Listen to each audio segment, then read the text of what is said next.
오늘 본문은요, 그 유명한 불수레와 불말에 대한 말씀이고, 우리는 신년에 우리에게 주셨던 하나님의 귀한 말씀 계속해서 리마인드하는 6번째 말씀에 해당되어져요. 다음 주까지 해서 우리는 리마인드 시리즈가 마무리되어지거든요. 근데 여러분, 이 말씀 잘 읽어야 우리가 온전히 해석할 수 있습니다. 이 말씀만 딱 띄어서 해석하면 좀 오해하기 쉽거든요. 하나님의 말씀을 가장 잘 해석하는 것은 그냥 그것을 잘 읽고 잘 해석하는 것뿐만 아니라 전후 문맥을 통하여서 그 말씀을 해석하는 게 정말 잘 해석하는 말씀이에요. 이것을 잘못 해석하면 이렇게 됩니다. 제가 잘못 해석하는 예를 말씀드릴게요. 하나님의 일을 합니다. 하나님의 귀한 사명을 감당합니다. 그러기 위해서는 무엇이 필요할까요? 능력이 필요합니다. 그래서 앞선 선지자의 능력을 이어받아 그 능력 위에 능력을 더하여, 능력 위에 능력을 더하여 더 많은 능력을 받아 더 큰 일들 감당해야 합니다. 그러므로 하나님, 나에게 갑절의 은사를, 갑절의 능력을 주십시오. 우리가 이 말씀을 이렇게 해석한다고요. 앞선 선배 목사님들보다 더 크고 더 위대한 종이 되겠다고 하는 포부, 겉으로 보면 거창한 비전처럼 들리지만 조금만 더 정직하게 보게 되어지면 그것은 어쩌면 개인의 욕심이고 야망일런지 모르겠어요. 저에게도 그런 마음이 있었어요. 저희 아버지께서 은퇴하실 때 다른 것들은 욕심내지 않았는데 제가 한 가지 욕심낸 거 있어요. 아버지 은퇴하시면서 저한테 꼭 한 가지 주셨으면 좋겠어요. 그래서 뭐를 달라고 그래? 그랬더니 아버지 가운 저 좀 주세요. 아버지 가운 주셔요. 그거 제가 입었으면 좋겠다고. 장인어른한테도 가서 그랬어요. 장인어른, 저 가운 좀 줘 주세요. 그래서 장인어른 가운을 받았는데 장인어른 거는 못 쓰겠어요. 왜냐면 색깔이 보라색이야. 그래서 제가 그 가운 입으면 큰일 나게 생겼어요. 뿐만 아니라 장인어른의 그 가운에는 옆에가 이렇게 줄이 3개씩 그어져 있어요. 박사 가운이에요. 그래서 그냥 그것은 그냥 받기만 했습니다. 제가 가끔 입고 강단에 그 가운 입고 서잖아요. 사실 우리 아버지 거예요. 아버지 가운 입고 서는데요. 그런데 오늘 본문을 읽으면서 그런 그 앞선 능력이 많으신 선지자의 겉옷, 거기에 묻어있는 하나님의 갑절의 영감, 그것을 입으면 왠지 내가 그 능력이 나에게 입혀질 것만 같아서 우리의 어떤 환상과 기대가 충분히 그렇게 잘못 적용되어질 수 있다고요.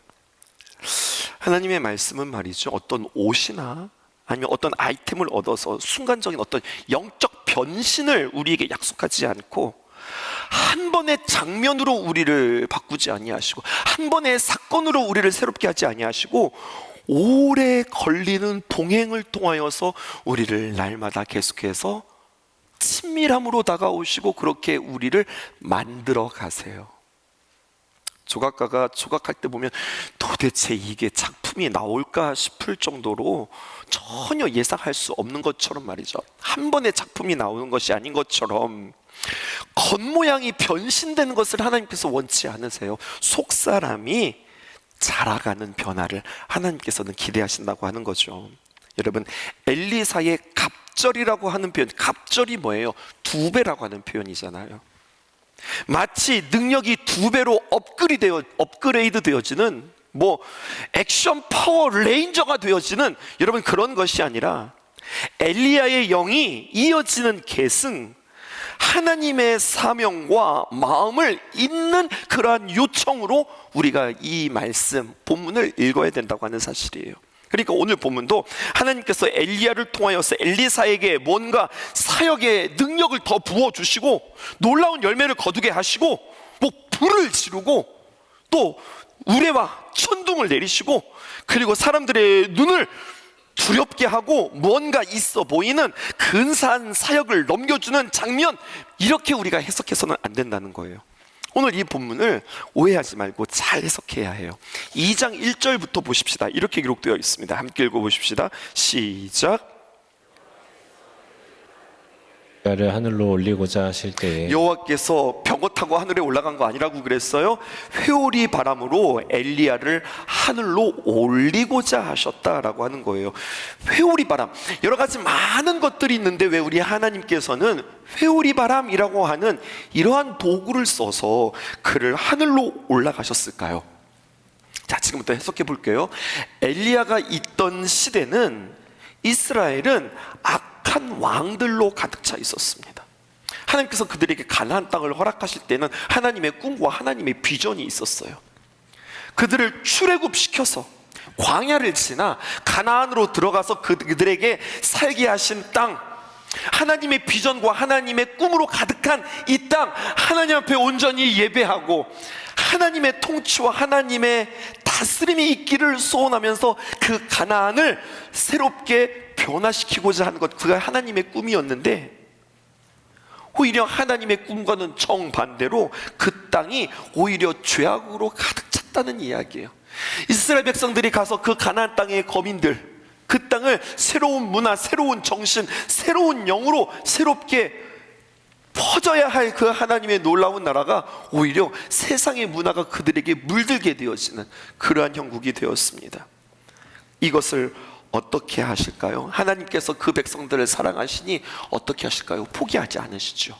어떻게 하십니까? 그냥 놔두지 않죠. 이스라엘 백성들이 잘못 가고 있어요. 그들이 범죄하고 있어요. 하나님은 사랑하세요? 그럼 딱 한 가지 방법밖에 없는 거예요.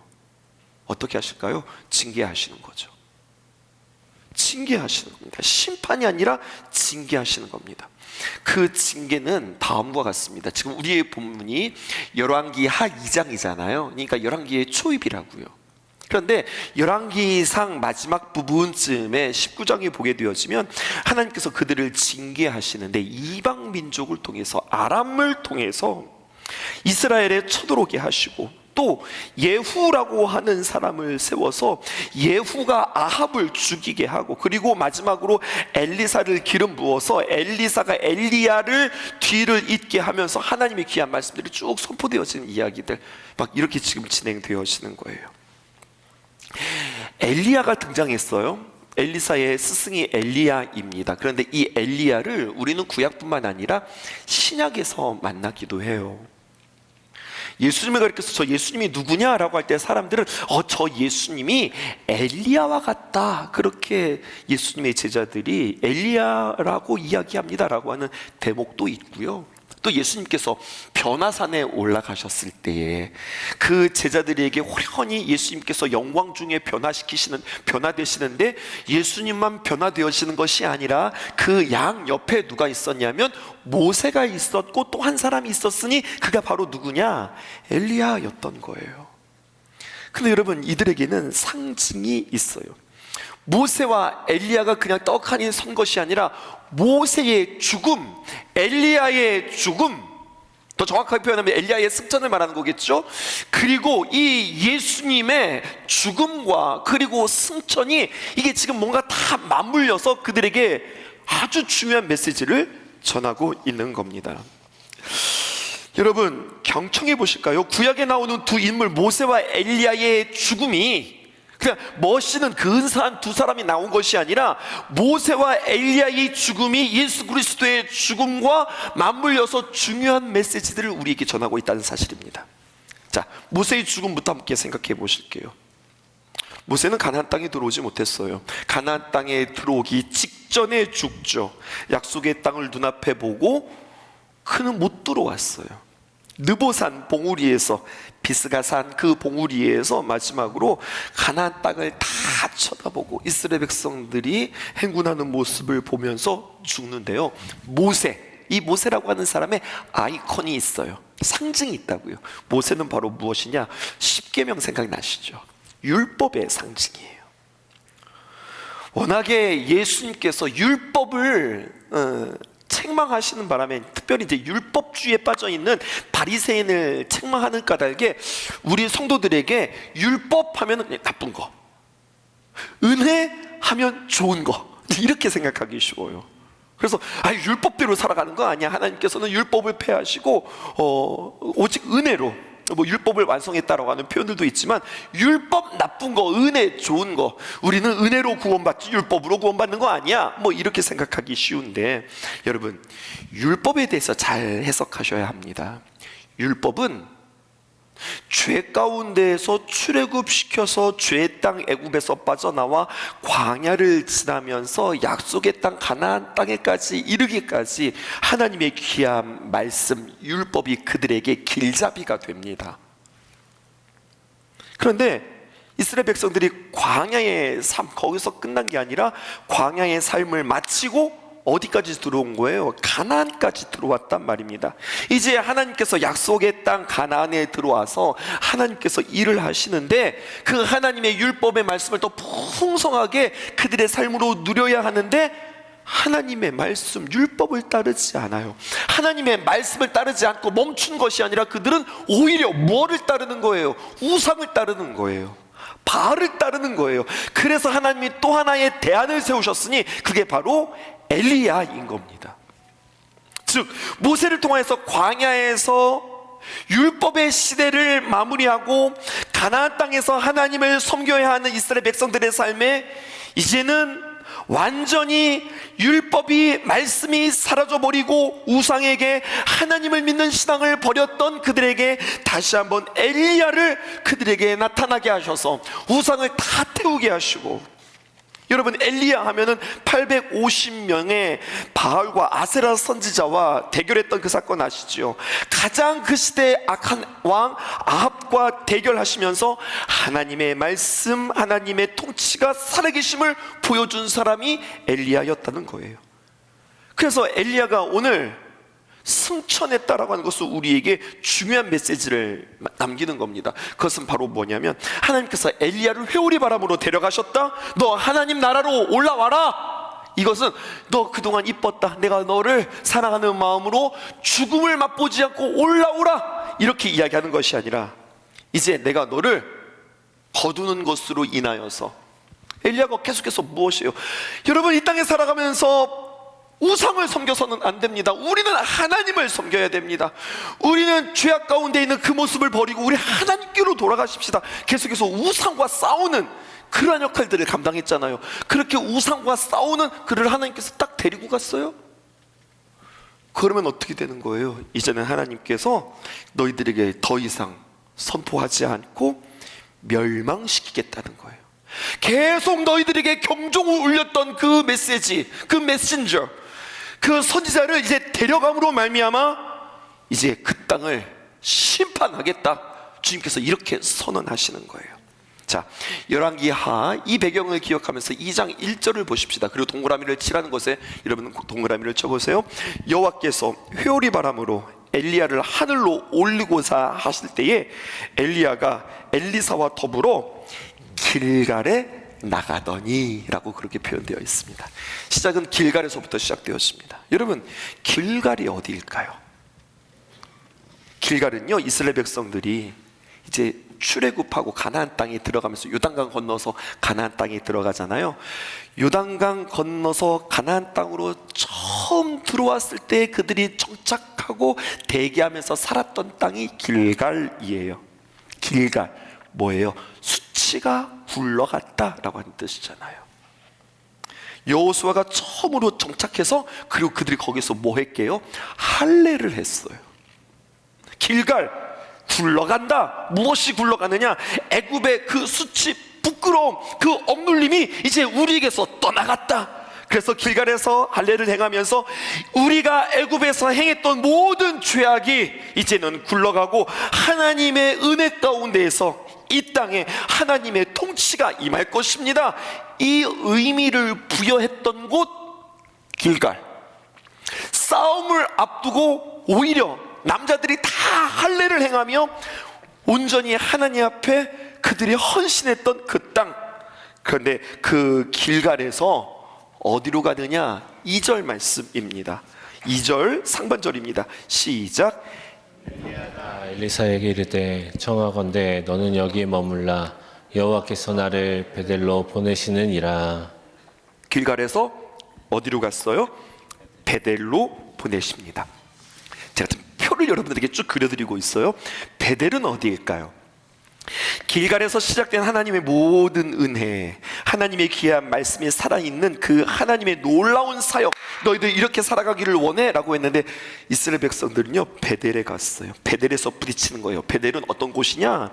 금송아지 사건이 있었던 곳이 베델입니다. 여로보암을 비롯한 북쪽 이스라엘 왕들이 하나님을 섬기지 않고 금송아지를 섬겼던 땅 베델. 우린 요거 잘 모르죠. 그리고 뭘 잘 아냐면 베델 하면은 야곱을 생각하는 거예요. 야곱이 아버지 속이고 형 속이고 라반 삼촌에게 도망갈 때에 중간에 하나님을 만났던 장소 베델, 야곱의 사닥다리, 여러분들 기억나시죠? 굉장히 의미 있었고 어떻게 보면은 여기는 성지예요. 하나님의 꿈을 보았고 하나님의 언약을 받았던 그 장소 베델, 하나님의 집. 너무하지 않아요? 그 하나님의 집이라고 하는 그 베델에서 변질됐는데 그냥 보통 변질된 것이 아니라 하나님의 집이라고 하는 그곳에서 금송아지를 섬기는 장소로 변질된다는 겁니다. 성경은 계속해서 우리에게 안내합니다. 베델로 갔다가 또 베델에서 어디로 가는가? 4절 보실까요? 시작. 엘리야가 그에게 이르되 엘리사여 청하건대 너는 여기 머물라 여호와께서 나를 여리고로 보내시느니라. 이번엔 어디로 가는 거예요? 여리고로 가는 거예요. 여러분 여리고는 어디일까요? 여리고는요 처음 가나안에 들어왔을 때 제일 먼저 무너졌던 여리고성. 여리고성이 무너지는 것을 필두로 이제 여리고의 무너짐과 동시에 이제 가나안의 정복의 첫걸음이 시작되어지는 화두와도 같은 그러한 사건이었습니다. 그러니까 지금 이스라엘이 요단강을 건너서 가나안 땅을 차지했던 땅을 지금 역순으로 돌아가고 있는 거예요. 길갈에서 베델로, 베델에서 여리고로, 그 다음에 여리고에서 어디로 가느냐? 6절 보겠습니다. 어디로 가는지 보십시다.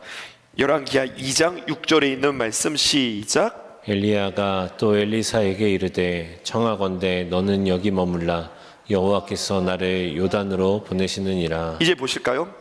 표를 전체적으로 보여주시죠. 1절에서 길갈에서 시작해서 길갈에서 베델로, 베델에서 여리고로, 여리고에서 요단으로. 그리고 이제 7절에 보면 오늘 본문입니다. 그들이 요단가 강가에 섭니다.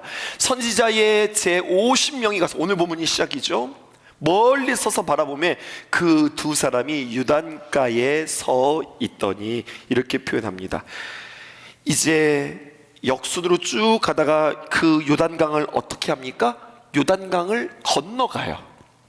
이스라엘 백성들이 요단강을 건너서 가나안 땅으로 들어갔잖아요. 거꾸로 건너가요. 자, 2장 8절입니다. 시작. 엘리야가 겉옷을 가지고 말아 물을 치매 물이 이리저리 갈라지고 두 사람이 마른 땅 위로 건너더라. 네, 아시겠어요, 여러분? 지금 이들의 경로를 아시겠어요? 광야에서부터 시작하여서 요단강을 건너서 넘어 들어왔던 그 일들을 지금 거꾸로 역순으로 가기 시작하더니 심지어는 요단강을 다시 건너 거꾸로 돌아간 겁니다. 여러분, 하나님께서 그 백성을 약속의 땅에 들어오게 하시고 약속의 땅을 정복하게 하셨던 그 길을 역순으로 돌아가게 한다. 이스라엘 백성들이 지금 거꾸로 돌아간다. 하나님께서 그들에게 행하셨던 위대한 구원의 역사를 거두신다는 이야기예요. 너희가 지금까지 하나님의 은혜로 걸어왔던 그 걸음 이제 하나님께서 거두어 가신다. 하나님이 이제 너희의 하나님이 아니다. 이렇게 이야기하는 겁니다. 하나님의 모든 은혜, 하나님의 모든 영광, 그 승리가 떠나가는 겁니다. 그리고 이것을 지금 엘리야는 자신의 몸을 통하여서 보여주고 있는 거예요. 이러한 상황 속에서 나온 말씀이 9절에 있는 말씀입니다. 자, 요단강을 건넜어요. 시작. 9절 시작. 건너매 엘리야가 엘리사에게 이르되 나를 내게서 데려감을 당하기 전에 내가 내게 어떻게 할지를 구하라. 엘리사가 이르되 당신의 성령이 하시는 역사가 갑절이나 내게 있게 하소서 하는지라. 네, 이제 드디어 우리가 잘 알고 있었던 성령이 하시는 역사가 갑절이나 내게 있게 하소서라고 하는 그 중요한 문구를 만나게 되었습니다. 여러분, 이것은 거창한 사역을 말하는 게 아닙니다. 하나님 나에게 능력이 2배나 임하게 하여서 하나님 그 놀라운 일들을 감당하게 해주세요, 이런 뜻이 아닙니다. 이 성령의 놀라운 능력이 나에게 임하자 1000명 교회가 10,000명 교회 되어지고, 우리 교회가 지역 선교에서 세계 선교로 넘어가고, 우리가 더 많아지고 커지고 높아지고, 그런 이야기가 하는 게 아닙니다. 지금 보여주고 있는 성령의 역사가 무엇인가? 하나님의 나라, 보이지 않는 하나님의 나라의 운동이 무엇인가? 이스라엘 백성들이 그동안 찬란한 역사를 거꾸로 돌리는 하나님의 프로젝트. 이 나라가 지금까지 다윗에서 솔로몬으로, 그 다음에 왕들로 여기까지 온 이 모든 역사를 하나님께서 다시 거꾸로 돌리신다. 이 어마어마한 하나님의 두려운 선포 앞에 있는 거예요. 유단강을 건너기 전으로 돌아가겠다는 이야기예요. 무슨 말입니다? 다시 광야로 너희들을 보내겠다고 하는 이야기예요. 다시 황무지로 가겠다고 하는 이야기예요. 그러면 다시 어디까지 갈 수 있는 거예요? 거꾸로 가면 어디까지 가는 거예요? 홍해 건너서 애굽까지 가는 거예요. 원상복귀 되는 거예요. 이런 하나님의 강한 의지가 들리자 그 순간에 엘리사가 손들고 나오는 겁니다. 엘리사가 손들고 나오는 겁니다. 당신의 성령이 하시는 그 영감을 제게 배나 더하게 하여 주옵소서. 이 말은 무슨 말인가 하면, 하나님께서 이 백성을 놓아버리고 하나님 거꾸로 보내신다고요? 하나님이 이 백성을 포기하신다고요? 하나님의 역사 가운데 하나님, 저요 가장 무능력하고, 저는 엘리야도 아니에요. 엘리야의 제자예요. 엘리사예요. 아무것도 잘할 수 없어요. 나에게 기대할 수 있는 모습들이 아무것도 없어요. 그런데요, 제가 엘리야 당신의 뒤를 이어서 백성을 깨우는 일에, 다시 원상복귀하는 것이 아니라 다시 주님의 놀라운 비전과 놀라운 꿈으로 가는 일들에 내가 쓰임받고 싶습니다. 그 어려운 일이지만 주님, 내게 능력을 더하여 주신다면 그 일로 내가 주님 앞에 쓰임받고 싶습니다 라고 하는 이 엘리사의 간절한 소원입니다. 우리는 이 말씀을 어떻게 생각했냐면, 거창한 하나님의 놀라운 일들, 하나님의 사역자가 하는 정말로 많은 사람들이 부러워하고, 많은 사람들이 놀라워하고, 많은 사람들이 되고 싶어하는 그러한 자리의 본문으로 존재하는 게 아니라는 이야기예요. 도리어 엘리사는 자신이 소멸되어지는 자리, 모든 것들이 사라지고 모든 것들이 끝나고 정말로 소망이 없는 것, 그 가운데 선포하고 있는 거예요. 이 이야기를 듣고 엘리야가 이렇게 이야기하죠. 열왕기하 2장 10절에 있는 말씀입니다. 뭐라고 이야기합니까? 이르되 내가 어려운 일을 구하는구나. 이게 쉬운 일이 아닌데 어려운 일을 구하는구나. 하나님이 지금 이 땅을 멸망시키기로 작정하고 심판하시기로 작정하고 이 일들을 하고 있는데, 네가 그 일들을 다시 한번 회복시키겠다고? 정말 어려운 일이다. 그때 어떻게 합니까? 그러나 나를 내게서 데려가시는 것을 내가 보면 그 일이 내게 이루어지려니와 그렇지 아니하면 이루어지지 아니하리라 하고, 그리고 엘리야는 엘리사가 보는 앞에서 하늘로 승천하게 되었습니다. 그러자 2장 11절, 두 사람이 길을 가며 말하더니 불수레와 불말들이 두 사람을 갈라놓고 엘리야가 회오리 바람으로 하늘로 올라가더라. 성경이 그렇게 기록되어져 있어요. 본격적인 하나님의 언약이 이제 이루어져서 하나님의 놀라운 역사들이 일어난다고 하는 거죠. 올라간 다음에 어떻게 되는가? 12절에 보니까 엘리사가 보고 소리 지르되 내 아버지여 내 아버지여 이스라엘의 병거와 그 마병이여 하더니 다시 보이지 아니하는지라. 여러분, 여기서 이스라엘의 마병, 이스라엘의 병거는 무엇을 의미하는 걸까요? 그들이 의지하고 그들이 믿었던 것들이에요. 여러분, 전쟁에서 마병과 그리고 병거는 이게 얼마나 중요한 요소일까요? 그런데 주님께서 어떻게 합니까? 그것들이 보이지 않게 하시는 거예요. 유일한 병거, 유일한 마병, 이제는 이것이 하나님의 귀한 말씀이기를 원합니다. 하나님께서 함께 하셨던 그 부르신 모든 것들이 다 사라지고 심판이 임한다.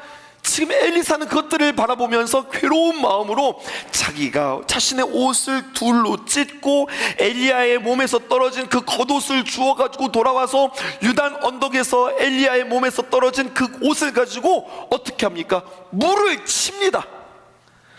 엘리야의 하나님 여호와는 어디 계십니까? 하고서 그 물을 그 옷자락으로, 엘리야의 옷자락으로 침에 또 어떻게 됩니까? 갈라집니다. 자, 지금 가나안에서 엘리야와 엘리사가 건너왔는데요, 거기서 그들은 이제 하늘로 승천하는 모습을 보고 엘리야의 옷이 떨어졌는데 그걸 가지고 부르짖으며 다시 한번 요단강을 치니 또 요단강이, 하여튼 요단강은 참 바빠요. 이렇게 치면 갈라지고 저렇게 치면 갈라지고 뭐 갈라지고 참 애쓰고 있어요. 그러면서 어떻게 되어지는 겁니까? 다시 건넜던 요단을 거꾸로 또 다시 들어가는 귀한 역사가 성경에 기록되어져 있어요. 하나님의 심판을 선포하는 그 사명 이제 감당하겠다고, 이제 하나님의 귀한 마음으로 그들에게 하나님의 귀한 대언자가 되어지겠다고 참 자신 있게 들어가는 것이 아니라 정말로 하나님을 전적으로 의지하며 자기 자신을 부인하면서 주님 앞에 서는 엘리사의 마음, 이게 불말과 불병거의 또 다른 의미입니다. 그럼 여러분 다시 한번 원점으로 돌아와서 이 열왕기하 2장에서 엘리야와 엘리사 불병과 불말을 통해서 우리에게 보여주는 것은 무엇일까요? 여러분, 이것은 바로 예수 그리스도를 예표합니다. 하나님은요, 사실은 기다리고 있었을런지도 몰라요. 여러분, 하나님께서 이스라엘 백성들을 그렇게 사랑하셔서 애굽에서 건져내셔서 그 광야 세월을 통하여서 그들로 하여금 가나안 땅에 들어갔어요. 그리고 그들에게 하나님의 귀한 말씀들로 세워가지고 하였지만 하나님의 말씀들로 살아가는 것이 아니라 오히려 우상 숭배하고 그들이 다 타락했어요. 내가 이들을 다시 처음으로 돌아보낼 거야, 하나님께서 말씀하실 때 사람들은 아무 생각 없어요. 그게 얼마나 끔찍한 거인지도 몰라요. 근데 엘리사가 그 하나님의 마음을 아는 거예요. 하나님의 그 속마음을 아는 거죠. 하나님, 하나님의 귀한 영이 나에게 갑절로 임하면 내가 그들을 위해서 헌신하고 봉사하고 섬기며 내가 핍박을 받는다 할지라도 내가 외치며 하나님 내가 그들을 살리겠습니다 라고 하는 이 엘리사의 모습은 신약 성경에 예수님과 너무나도 많이 닮아 있어요. 예수님께서 이 땅에 오신 이유, 우리를 구원하러 오시지 않았습니까? 근데 그 구원하는 방법이 무엇이었어요? 너희는 구원을 받아라, 이래서 구원을 받는 게 아니었잖아요. 뭔가 멋있게, 근사하게, 위대하게 사람들의 눈길을 잡아가면서 대단하게 선포식을 통해서 그들을 구원한 것이 아니라 구원의 방법이 무엇이었습니까? 인간의 절망을 선포하고 인간의 죽음을 선포한 뒤에 그러면 죽어, 그러면 망해, 그러면 지옥이야 라고 이야기하셨어요. 그리고 어떻게 하십니까? 그 모든 것들을 대신 자신이 짊어지시고 내가 죽고 너 살아라, 이게 예수님의 모습이었어요. 정말로 살리는 하나님의 은혜의 방법, 고난과 죽음이었다고 하는 예수님의 귀한 생애, 그 함축이 열왕기하 2장에 기록되어지는 거라고요. 근데 우리는 이거를 거꾸로 생각해요.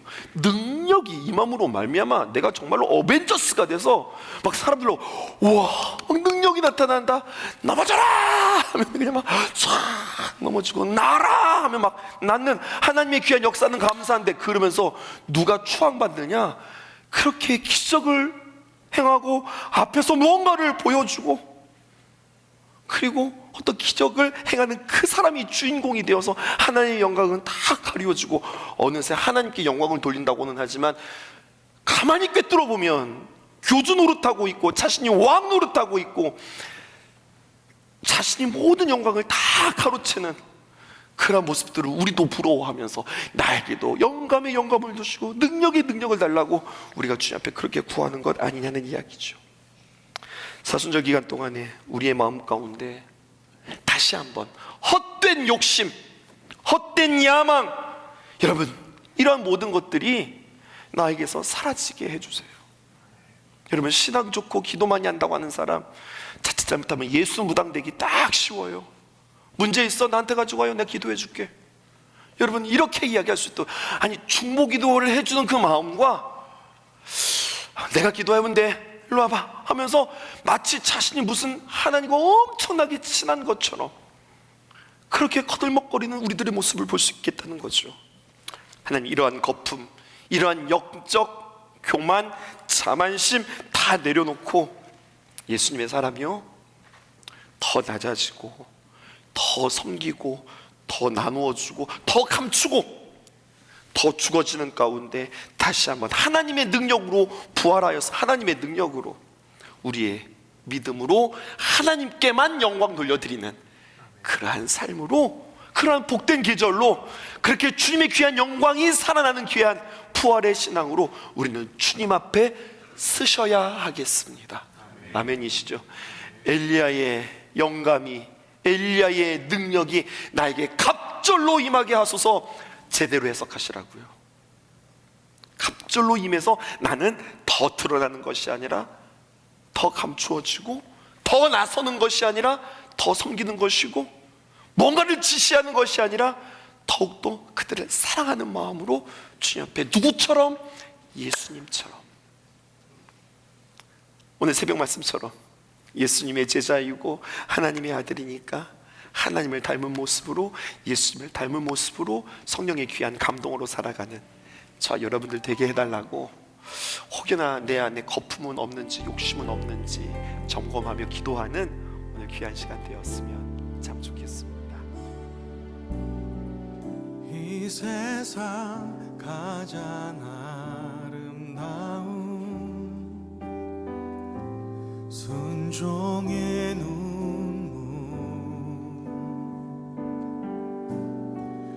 온 세상 다시 빛나게 한 생명의 눈물,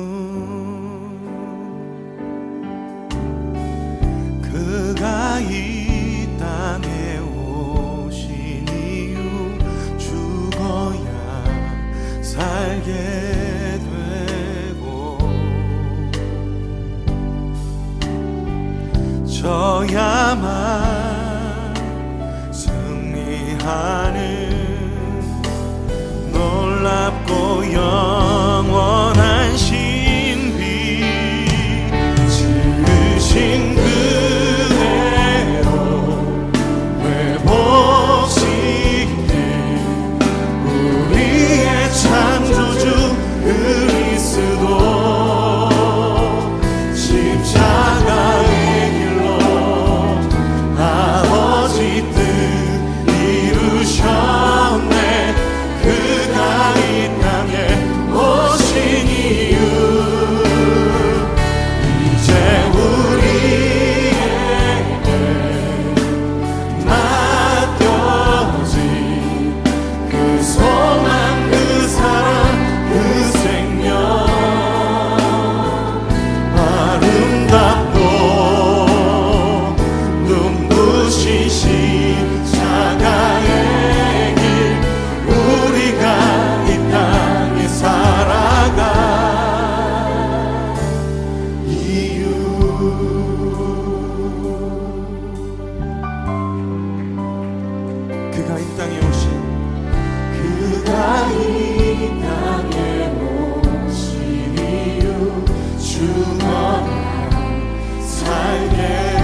베푸신 사랑을 찬양합니다. 그리스도 십자가의 길로 아버지 뜻 이루셨네. 그가 이 땅에 오신 이유 이제 우리에게 나머지 그 소망 그 사랑 하나님 우리에게 보이신 그 생명 그 십자가의 놀라운 은혜 앞에 우리가 있습니다. 우리가 아버지의 사랑을 알길 원합니다. 그 안에 반응하길 원합니다. 우리가 이 땅에